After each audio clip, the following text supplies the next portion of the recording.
ಮೂವಿಯೋ ಇಲ್ಲಿ ಕುತ್ಕೊಂಡು ಏನ್ ಮಾಡ್ತಾ ಇದ್ಯಾ? ಸಂಬಂಧಿಕರಲ್ಲಿ ಬಂದಿದ್ದಾರೆ, ಇಲ್ಲೇನೆ ಮಾಡ್ತಾ ಇದ್ಯಾ ನೀನು? ಬರಲ್ಲ ಬರಲ್ಲ?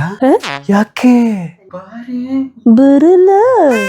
ಅಲ್ಲಿ ಬಂದವ್ರಿಗೆ ಏನು ಇತ್ತಂತ ವಿಚಾರಿಸ್ಕೊಳ್ಳಿ, ಟೀ ಕಾಫಿ ಬೇಕಂತ ಯಾಕೆ ಓರಾಗಾಡ್ತಿದ್ಯ? ಮೊನ್ನೆ ಆನ್ಲೈನ್ ಅಲ್ಲಿ ಬಟ್ಟೆ ಆರ್ಡರ್ ಮಾಡಿದ್ನಲ್ಲ, ಅದನ್ನ ಈಗ್ಲೇ ಬುಕ್ ಮಾಡು, ಅವಾಗ ನೋಡೋಣ.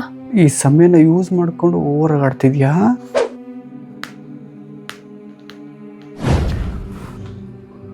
That's like a good boy. ಹೆಂಗೆ? ನೀನ್ ಎಂತವಳು ಅಂತ ನನಗೆ ಗೊತ್ತು, ಅದಕ್ಕೆ ಕ್ಯಾಶ್ ಆನ್ ಡೆಲಿವರಿ ಕೊಟ್ಟಿದ್ದೆ.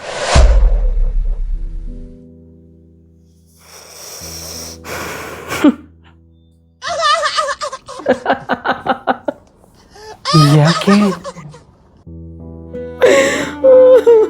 ಯಾವ್ದಕ್ಕೆ ಉಳ್ಳ ನಂಬಕ್ಕಾಗಲ್ಲ. ಎಸ್ಕೆ